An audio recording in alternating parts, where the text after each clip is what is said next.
Assalamualaikum warahmatullahi wabarakatuh. Innal hamdalillah nahmaduhu wa nasta'inuhu wa nastaghfiruh wa na'udzu billahi min syururi anfusina wa min sayyiati a'malina. May yahdihillahu fala mudhillalah wa may yudlil fala hadiyalah. Asyhadu an la ilaha illallah wahdahu la syarikalah wa asyhadu anna Muhammadan abduhu wa rasuluh. Ya ayyuhalladzina amanu taqullaha haqqa tuqatih wa la tamutunna illa wa antum muslimun. Ya ayyuhan nasu taqu rabbakum alladzi khalaqakum min nafsin wahidah wa khalaqa minha zawjaha wa batha minhuma rijalan katsiran wa nisaa'a wattaqullaha alladzi tasaaluna bihi wal arham innallaha kana 'alaikum raqiba. Ya ayyuhalladzina amanu taqullaha wa qulu qawlan sadida yuslih lakum a'malakum wa yaghfir lakum dhunubakum wa may yuti'illaha wa rasulahu faqad faza fawzan 'azima. Amma ba'd, fa inna asdaqal hadithi kitabullah wa khairul hadi hadi Muhammadin sallallahu alaihi wasallam wa syarrul umuri muhdatsatuha fa inna kulla muhdatsatin bid'ah wa kulla bid'atin dhalalah wa kulla dhalalatin finnar. Alhamdulillah, tak kunjung henti-hentinya kita panjatkan puja dan puji syukur kepada Allah Subhanahu wa taala yang terus-menerus mengucurkan kepada kita begitu banyak nikmat-nikmatnya, menganugerahkan kepada kita begitu banyak nikmat-nikmatnya yang tidak bisa terhitung. Dan oleh sebab saking banyaknya, seringkali manusia itu kurang bersyukur karena berlalu lalang di hadapannya begitu banyak nikmat-nikmat Allah Subhanahu wa taala, menjadi hal yang biasa-biasa saja. Padahal jemaah yang dirahmati Allah Subhanahu wa taala, diketahui bahwasanya nikmat itu sangat besar tatkala Allah Subhanahu wa taala kurangi sedikit saja, atau bahkan Allah ambil nikmat tersebut, baru kelimpungan seseorang merasakan begitu besar nikmat yang tadinya dia sangka biasa-biasa saja. Karenanya semoga Allah menjadikan kita senantiasa orang-orang yang bersyukur ketika diberi nikmat oleh Allah Subhanahu wa taala. Dan di antara nikmat-nikmat Allah sangat banyak, di antaranya adalah diberikan peluang, kesempatan untuk bisa duduk bersimpuh mempelajari agama. Betapa banyak orang yang ingin belajar tapi merasa sibuk, waktunya tidak ada, ya, terasa begitu sibuknya dan tidak memiliki kesempatan untuk bisa duduk bersimpuh di majelis-majelis ilmu untuk mempelajari agama ini. Bersyukur bagi orang-orang yang diberikan kesempatan seperti itu. Kemudian dia punya kesempatan yang banyak tapi tidak ada keinginan. Waktunya banyak luang tapi enggak mau. Malah sibuk dengan naudzubillah dengan kemaksiatan kepada Allah. Kita berlindung kepada Allah semoga menjadikan waktu-waktu kita untuk senantiasa dalam ketaatan kepada Allah Subhanahu wa taala. Dan nikmat bisa belajar agama ini, Bapak yang dirahmati Allah, patut kita syukuri dengan benar-benar memanfaatkannya, mempelajarinya, dengan benar-benar mengamalkannya. Semoga Allah Subhanahu wa taala menjadikan semua hal tersebut pemberat timbangan kita di akhirat kelak. Salawat beserta salam senantiasa tercurah kepada Nabi kita Muhammad sallallahu alaihi wasallam, kepada istri-istri beliau, karib kerabat beliau, sahabat-sahabat beliau, dan orang-orang yang mengikuti mereka dengan baik. Bapak yang dirahmati Allah Subhanahu wa taala, kembali kita melanjutkan pembahasan kita masih tentang Kitabut Tauhid, ya, yang ditulis oleh Syekh Muhammad At-Tamimi rahimahullahu taala. Ya, bagi bapak-bapak yang belum mendapatkan bukunya, insyaallah tersedia secara banyak di toko-toko buku, matannya saja minimal, ya, atau di download di aplikasi banyak juga, ya, PDF dan semisalnya, ya, agar ketika kita mempelajarinya, mempelajari kitab ini, itu lebih mendukung kita bahwasanya yang dibahas ini mana sih, sedang berbicara tentang apa sih. Maka dengan adanya buku panduan tersebut diharapkan bisa mendukung pembelajaran kita. Bapak yang dirahmati Allah Subhanahu wa taala, masih pada pembahasan bab yang kedua tentang kitab tauhid ini, tentang ya keistimewaan tauhid dan dosa-dosa yang diampuni, atau dan salah satu keistimewaannya adalah mengampuni atau dapat menghapus dosa-dosa.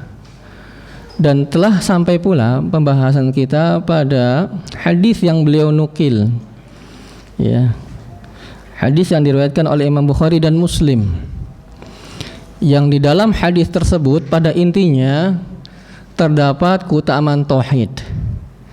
Tetapi hadis ini, Bapak yang dirahmati Allah Subhanahu wa taala, ya, itu ternyata juga membahas berbagai macam keyakinan di dalamnya. Selain memang yang berkaitan dengan bab yang sedang kita bahas, itu memiliki kaitan nanti bahwasanya di hadis ini terdapat keutamaan dari tauhid. Tapi selain itu, ya, bahwasanya hadis ini juga membahas tentang berbagai macam versi keyakinan-keyakinan, berbagai macam aneka ragam akidah-akidah, ideologi-ideologi. Ya, paling tidak ada 3 keyakinan dalam hadis ini yang dibahas. Ya, hadisnya mari kita baca juga, insyaallah kita tidak ada salahnya kita ulang bacaan hadisnya dan belum selesai pembahasannya. Rasulullah SAW bersabda, "Man syahida an la ilaha illallah." Barang siapa yang bersaksi la ilaha illallah wahdahu, semata, la syarika lahu, tidak ada satupun sekutu baginya, wa anna Muhammadan abduhu wa rasuluhu, dan bahwasannya Nabi Muhammad sallallahu alaihi wasallam adalah hamba dan rasulnya, wa anna Isa abdullahi wa rasuluh, dan bahwasannya Nabi Isa adalah hamba Allah dan rasulnya, wa kalimatuhu alqaha ila Maryam, dan kalimat yang disampaikan kepada Maryam, wa ruhun minhu, dan ruh darinya, ya, Nabi Isa adalah ruh darinya, wal jannata haqqun, dan surga itu benar, wan naru haqqun, dan neraka itu benar, adkhalallahul jannata ala ma kana minal amali, maka Allah akan memasukkannya ke dalam surga betapapun amalan yang telah dilakukannya. Jadi ada beberapa poin penting dalam hadis tersebut, Bapak-bapak yang dirahmati Allah Subhanahu wa taala. Dan hadis ini kemarin-kemarin kita telah sampaikan adalah salah satu tips untuk bisa meraih surganya Allah Subhanahu wa taala. Ya, di koleksi ini bagaimana cara menempuh surga. Pertama, ya, atau banyak sekali disebutkan dalam hadis ini cara-cara yang bisa ditempuh. Yaitu yang pertama apa, Bapak-bapak? Bersaksi la ilaha illallah wahdahu la syarikalah. Kemudian yang kedua apa? Bersaksi Nabi Muhammad sallallahu alaihi wasallam adalah hamba dan rasulnya.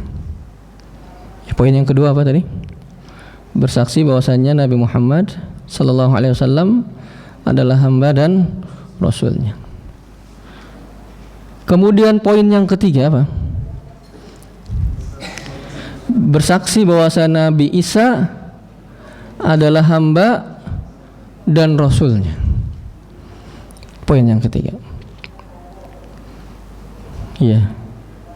Yang selanjutnya ini penjabaran dari poin tersebut.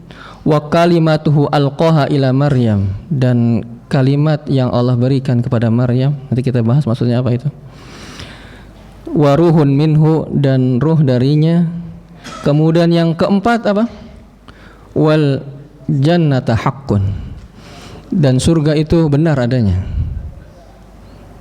real, bukan sesuatu yang hanya simbol-simbol belaka. Ada, percaya, yakin. Kemudian selanjutnya apa?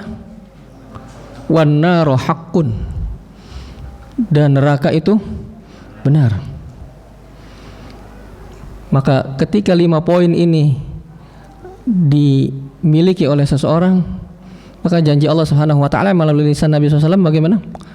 Adkhalallahul jannata ala ma kana minal amal. Maka Allah akan memasukkannya ke dalam surga bagaimanapun amalannya. Kita Bapak yang dirahmati Allah Subhanahu wa taala telah membahas poin yang keberapa? Dari 5 poin itu. Poin yang keberapa? Yang pertama ya. Ya masih lupa ya Bapak ya. Alhamdulillah ya. Ya lupa itu nikmat. Ya, bisa jadi musibah kalau sering. Ya. Kalau jarang-jarang ini nikmat ya. Kalau tidak lupa, kalau ada sesuatu yang sedih ingat terus kan gitu ya. Ya, terbayang-bayang terus. Dengan lupa adanya syariat sujud sahwi dalam sholat kan begitu. Yang masalah kalau lupa terus musibah. Ya. Yang pertama, la ilaha illallah. Telah dibahas juga. Makna dari la ilaha illallah apa Bapak? Tidak ada apa?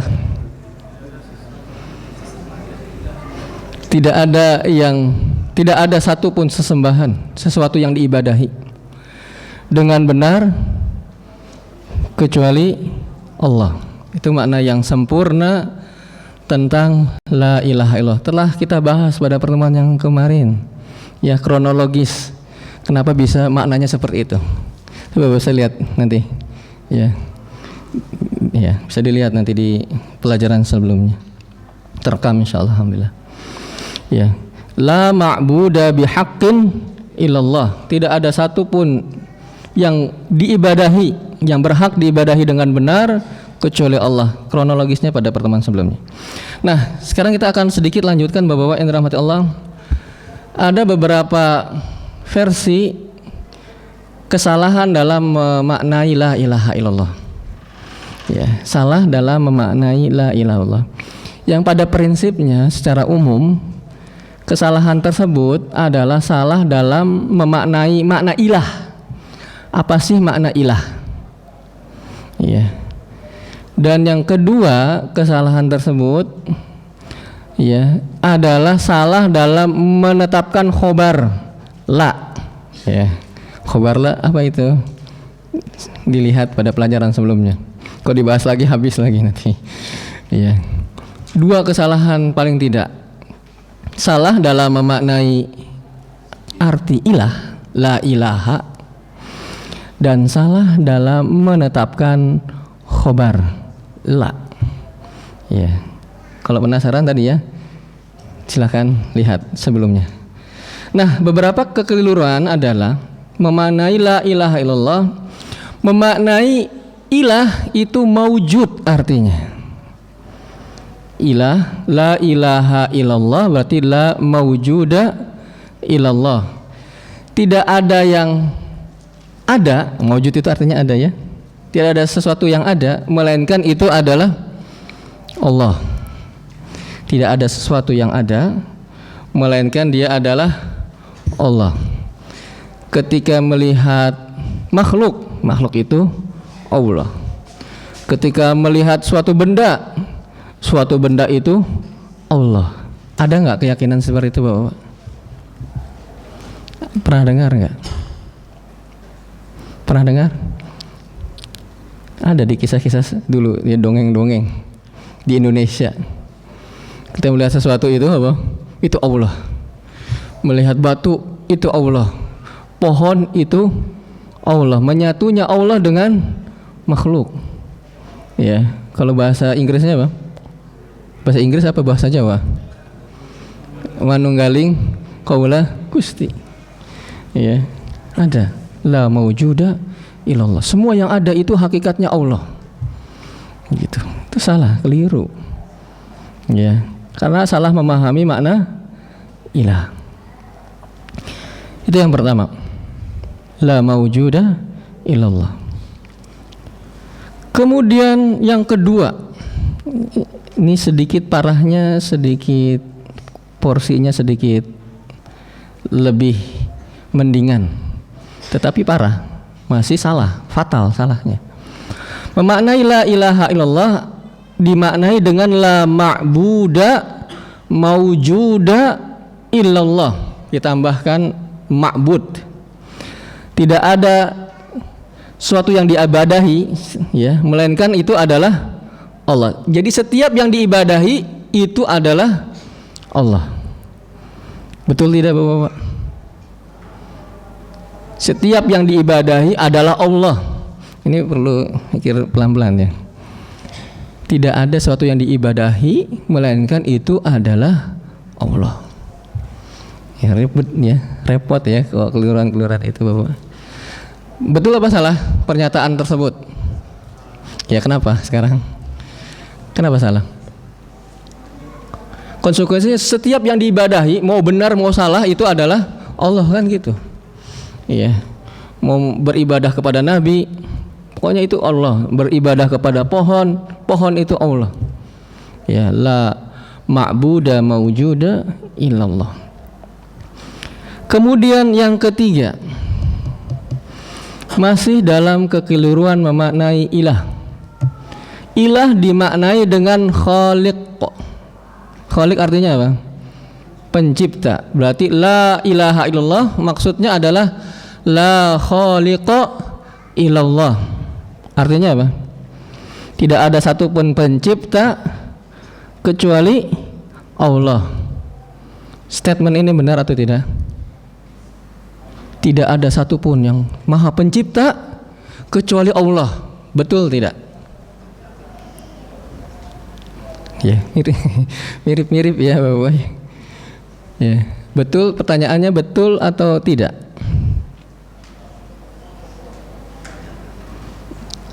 Tidak ada satupun pencipta kecuali Allah. Betul tidak? Statementnya betul. Masa salah? Ada gitu yang maha pencipta selain Allah? Ada? Betul. Tetapi ini bukan makna la ilaha illallah. Bukan itu.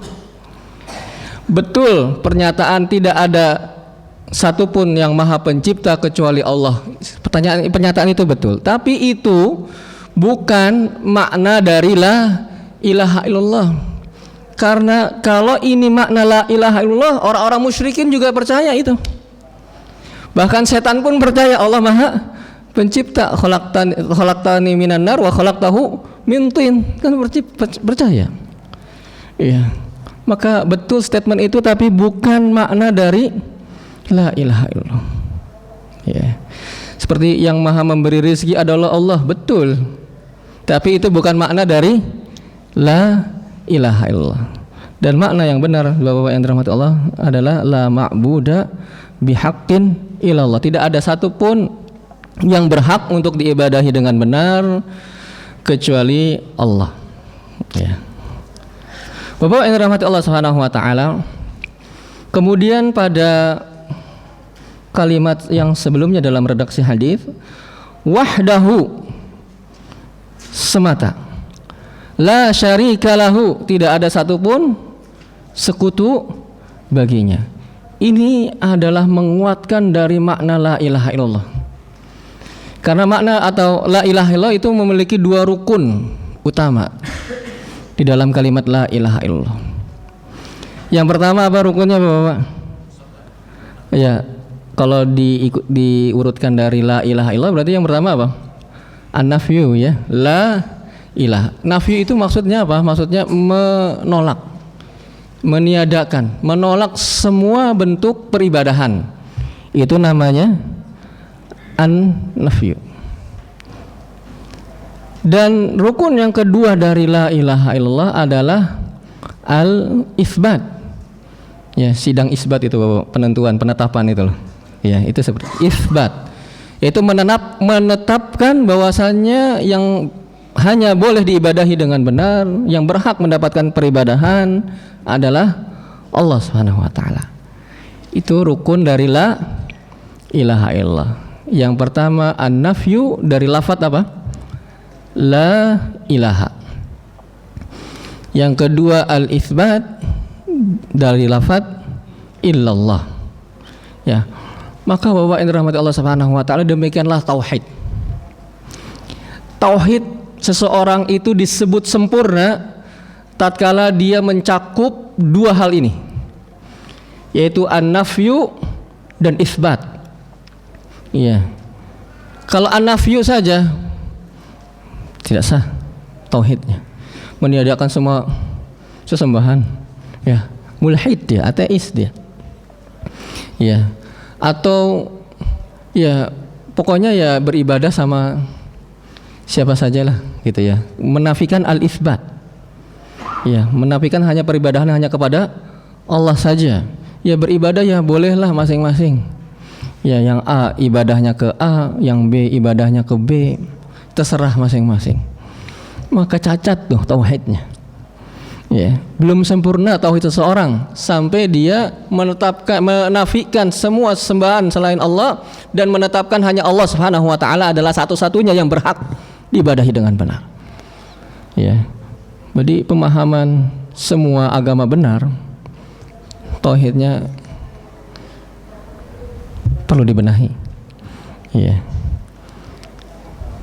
Menyatakan bahwasanya semua agama, semua keyakinan benar, maka selayaknya perlu mendalami atau mempelajari tentang tauhid, tentang makna la ilaha illallah. Karena tidak sempurna la ilah saja atau illallah saja, harus la ilaha illallah. Maka Bapak yang dirahmati Allah Subhanahu wa taala, di dalam Al-Qur'an banyak ayat-ayat yang menyebutkan secara redaksi la ilaha illallah atau menyebutkan dua rukun penting tadi di dalam la ilaha illallah, kalimat tauhid. Ya, di antaranya dalam surat Muhammad menyebutkan secara redaksi kalimat la ilaha illallah. Fa'lam annahu la ilaha illallah. Disebutkan la ilaha illallahnya. Ya. Dalam surat apa tadi? Muhammad ayat 19. Kemudian dalam surat As-Saffat ayat 35 36. Ya, ayat 35 36. Mau dicari dulu atau gimana? Atau nanti cari di rumah Bapak ya? Saya bacakan, innahum kanu idza qila lahum la ilaha illallah yastakbirun. Ya, sungguhnya mereka orang-orang musyrik itu jikalau mereka diseru la ilaha illallah mereka enggan. Orang-orang musyrik di zaman Nabi SAW ketika ucapkan la ilaha illallah, diajak untuk mengucapkan la ilaha illallah, mereka nggak mau. Iya. Kenapa kira-kira Bapak nggak mau? Hah? Orang-orang musyrik di zaman Nabi SAW itu kalau dikatakan yuk ucapkan la ilaha illallah, mereka nggak mau. Kenapa sebabnya? Karena paham makna la ilaha illallah. Beda sama orang sekarang, ucap la ilaha illallah mungkin sering, tapi nggak paham. Baca la ilaha illallah di lain waktu atau bahkan mungkin bersamaan berbuat kesyirikan, tragis. Tapi orang-orang musyrikin di zaman Nabi SAW mereka paham tuh makna la ilaha illallah. Buktinya apa? Innahum kanu idza qila lahum la ilaha illallah yastakbirun. Mereka nggak mau, enggan. Dalam ayat selanjutnya, masih surat yang sama As-Saffat 36-nya, bukti mereka tahu makna la ilaha illallah. Wa yaqulun, mereka berkata, ini orang-orang musyrikin, a inna la tariku alihatina li syairin majnun. Apakah kita akan meninggalkan ilah-ilah kita karena sebab seorang penyair yang gila? Na'udzubillah min sifatin Nabi kita Muhammad sallallahu alaihi wasallam. Mereka tahu ketika diucapkan la ilaha illallah berarti ilah-ilah mereka yang lain apa? Harus ditinggalkan kan gitu. Mereka paham. Ya. Karenanya tragis bagi orang-orang yang mengucapkan la ilaha illallah tapi di waktu yang bersamaan atau di kesempatan yang lainnya mereka apa? Melakukan kesyirikan, melakukan hal-hal yang berseberangan dengan la ilaha illallahnya. Orang-orang musyrik mereka paham. Ya, lebih paham daripada orang-orang belakangan tentang mana la ilaha illallah. Itu disebutkan secara lafadznya. Disebutkan secara unsur rukun yang terkandung di dalamnya banyak. Di antaranya surat Az-Zukhruf ayat 36 37.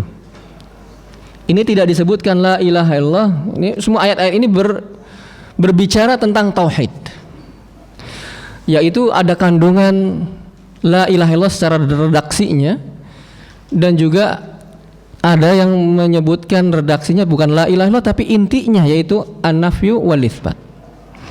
Dalam surat apa tadi Bapak-bapak? Az-Zukhruf ayat 36 37. Wa idz qala Ibrahimu li abihi wa qaumihi. Tatkala Nabi Ibrahim berkata kepada ayahnya dan kaumnya, innani bara'um mimma ta'budun. Sungguhnya aku berlepas diri dari apa yang kalian sembah. Illalladzi fatarani, kecuali zat yang menciptakanku. Pertanyaan Bapak-bapak, di mana unsur dari an-nafyu wal itsbat dalam ayat-ayat tersebut? Saya ulang lagi ya. Wa idz qala Ibrahimu li abihi wa qaumihi. Tatkala Nabi Ibrahim berkata kepada ayahnya dan kaumnya, innani bara'um mimma ta'budun. Sungguhnya aku, kata Nabi Ibrahim, berlepas diri dari apa yang kalian sembah, ibadahi. Ilalladzi fatarani, kecuali zat yang menciptakanku. Pertanyaan, mana kandungan dari la ilaha illallah dalam ayat tersebut? Mana Bapak? Atau anak-anak? Oh, anak-anak nih. Kalau tanya anak-anak aja ya Bapak. Ya, anak-anak, mana kandungan dari la ilaha illallah dalam ayat tersebut? Kalau nggak bisa baru ke Bapak. Ayat berapa? Ayat 26 27 ya. Masya Allah.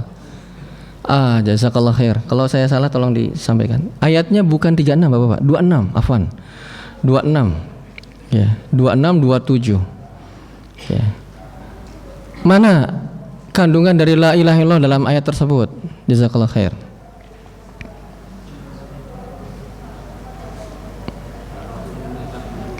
Inni bara'um mimma ta'budun. Sungguhnya aku berlepas diri dari yang kalian ibadahi. Itu apa?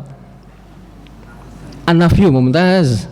An-nafyu, berlepas diri dari apa yang kalian ibadahi. Terus isbatnya illalladzi fatarani, kecuali zat yang telah menciptakanku. Hasan. Ya, setiap kandungan tauhid pasti kandungannya itu. Ada an-nafyu dan isbat. An-nafyu dan isbat. Baik. Kemudian Bapak yang rahmati Allah Subhanahu wa taala,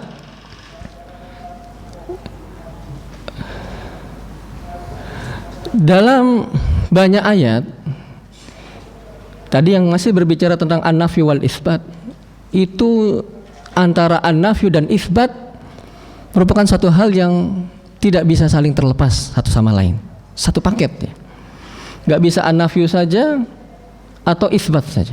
Tetapi ketika seorang bertauhid dengan benar, harus dua-duanya ada.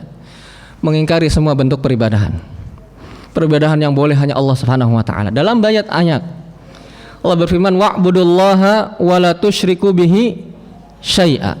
Beribadalah kalian kepada Allah, janganlah kalian mensekutukannya dengan sesuatu apapun. An-Nisa ayat 36. Coba dicek.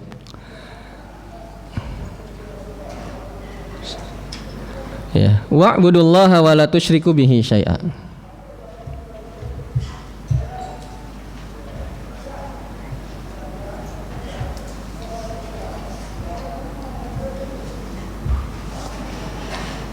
Halaman 84.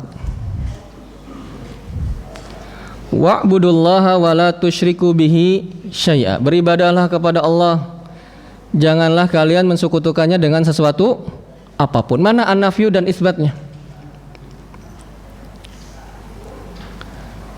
Wa'budullah itu nafyu apa isbat?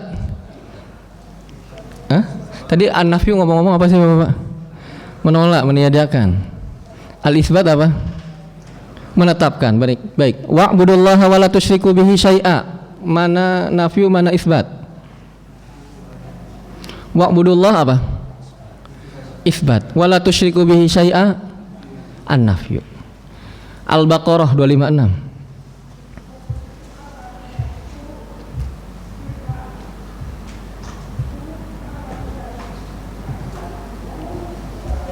Sudah? Halaman berapa itu? Halaman 42. Sudah ketemu? Faman yakfur bit-taghut wa yu'min billah faqad istamsaka bir urwatil wuthqa. Barang siapa yang ingkar kepada taghut, sembahan selain Allah, dan beriman kepada Allah, maka sungguh dia telah berpegang teguh dengan tali yang sangat kokoh. Barang siapa yang ingkar kepada sembahan selain Allah dan beriman kepada Allah, dia telah berpegang kepada tali Allah yang kokoh. Halaman 42 di Al-Quran Mushaf. Mana an-nafyu, mana al-isbat? Wa ma yakfur bit-taghut apa? An-nafyu. Wa yu'min billah al-isbat. Dan masih banyak Bapak-bapak yang dirahmati Allah Subhanahu wa taala. Silakan An-Nahl ayat 36. Dicek. Sudah. Az-Zukhruf tadi ya, tadi Az-Zukhruf sudah ya, 26 27 ya. An-Nahl ayat 36. Dan ayat-ayat seperti ini Bapak-bapak yang berbicara tentang tauhid, maka Bapak-bapak akan temukan an-nafyu dan isbat. Wahdahu la syarikalah, atau yang semakna dengan itu. Ini memberi isyarat kepada kita bahwasanya tauhid tidak akan sempurna melainkan terpenuhi dua hal tersebut, yaitu an-nafyu dan isbat. Iya. Makanya keyakinan apa? Liberal ya, yang semua keyakinan agama itu benar apa? Pluralisme ya. Maka itu tidak sesuai dengan tauhid. Maka perlu diluruskan. Ya. Kemudian Bapak yang dirahmati Allah Subhanahu wa taala, poin yang selanjutnya setelah la ilaha illallah wahdahu la syarikalah wa anna Muhammadan abduhu wa rasuluh. Bahwasanya Nabi Muhammad adalah hamba dan rasulnya. Iya. Kemudian Bapak yang dirahmati Allah Subhanahu wa taala, setelah seseorang itu bersyahadat la ilaha illallah, maka belum cukup baginya, melainkan harus juga bersaksi bahwasanya Nabi Muhammad sallallahu alaihi wasallam adalah hamba dan rasulnya. Disebutkan dalam lafaz hadis tersebut hamba dan rasul. Jadi Nabi kita Muhammad sallallahu alaihi wasallam adalah seorang hamba. Tidak boleh berlebihan, tidak boleh didudukkan ya sampai derajat ubudiyah untuk diibadahi, karena beliau statusnya adalah sebagai hamba. Hamba itu yang beribadah, bukan yang diibadahi. Ya. Ya. Dalam ayat-ayat Allah Subhanahu wa taala menyebutkan bahwasanya Nabi sallallahu alaihi wasallam adalah seorang hamba. Artinya apa? Artinya tidak boleh ditujukan peribadahan kepada beliau sallallahu alaihi wasallam. Betapapun derajat beliau di sisi Allah Subhanahu wa taala, tetapi tidak boleh seorang itu beribadah kepada Nabi kita Muhammad sallallahu alaihi wasallam, karena beliau pun sallallahu alaihi wasallam adalah seorang hamba yang beribadah kepada Allah Subhanahu wa taala. Ya, dalam surah Al-Baqarah ayat 23 Allah berfirman, wa in kuntum fi raibim mimma nazalna ala abdina. Ya. Halaman berapa itu? Wa in kuntum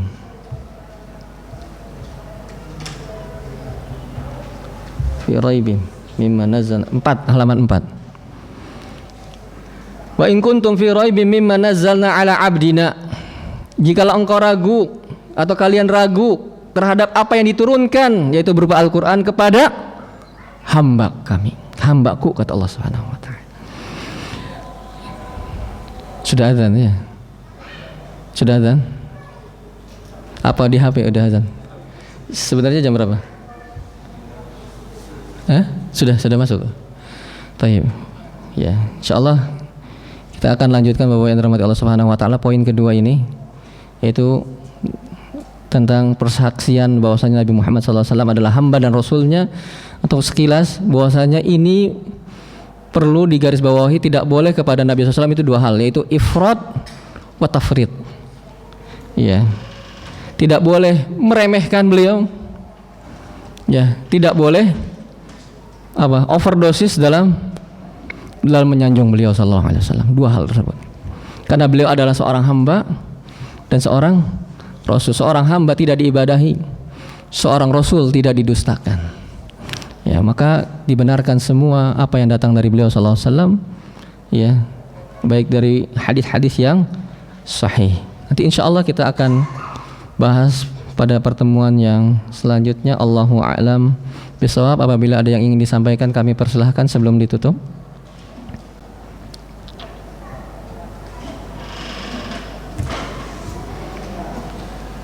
Ada yang perlu disampaikan?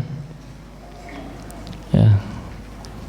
Jadi bapak-bapak nanti bisa dicari bukunya atau cari file-filenya, ya, biar agar lebih maksimal dalam mengikuti pembelajaran. Allahu a'lam bishawab. Subhanakallahumma wa bihamdika asyhadu an la ilaha illa anta astaghfiruka wa atubu ilaik. Assalamualaikum warahmatullahi wabarakatuh.